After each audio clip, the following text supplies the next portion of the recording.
So guys, this is the part of our Scrambler motorcycle build video. In this video guys, I am going to show you how to cut the chassis to put the U-bend and the seat in our Rusi TC125 motorcycle. Please like and share the video guys, and please subscribe to my channel and click the notification bell para updated kayo sa mga bagong lalabas na video. So, umpisahan na natin to. Let's go!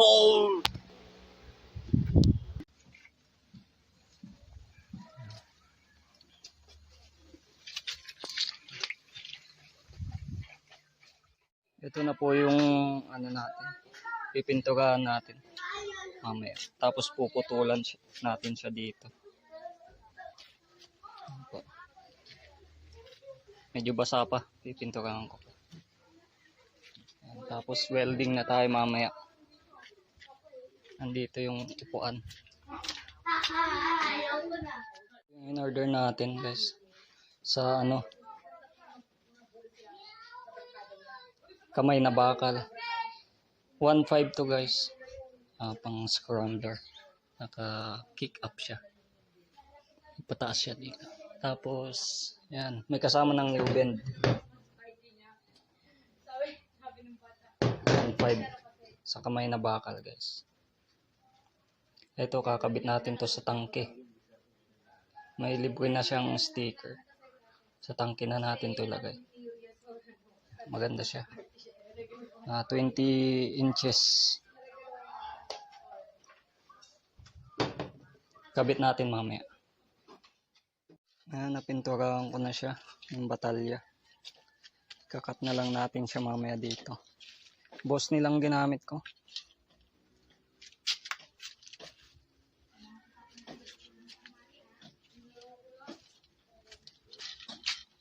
Kabit na natin siya mamaya yung upuan.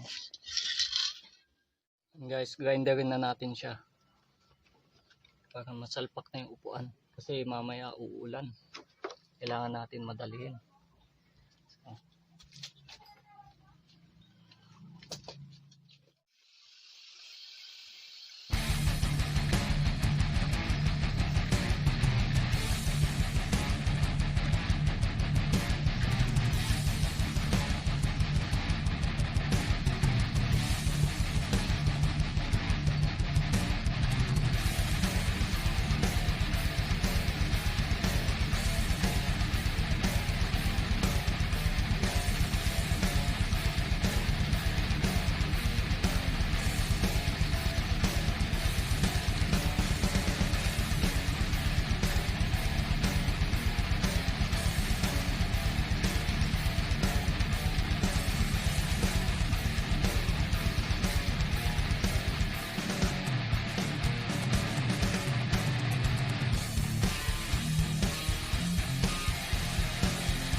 Guys, lagyan natin ng brace dito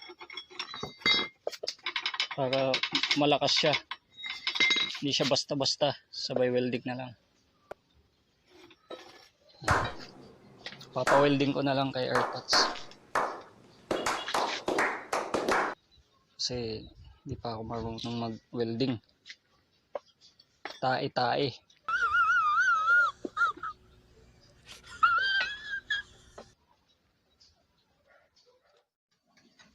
Ano po, i-weldingin na ni airpods dahil hindi ko kayang mag-welding. Tae-tae pag nag-welding ako.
Binubutas ni Papa para ano, yung bakal dun sa loob, kumapit siya dun.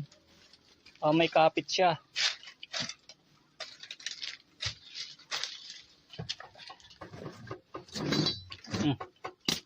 Yan. Guys, okay na. Nakabit na. Yan. Konti na lang. Ito, papalitan natin to. Tapos headlight. Ito, signal light. Handlebar. T-post. Fork. Kulang pa, ang dami pa. Pero bumili na ako ng T-post tsaka fork set. Tapos ito, shock na malaki, 70mm. Tapa din. Yung tapaludo, gagawin ko na lang. Yung sa stock niya na lang, ikakat ko na lang yun.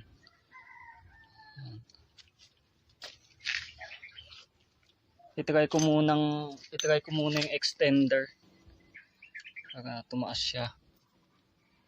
Yan, wirings wala pa din. Papa-wirings ko pa, battery wala. Dami pa.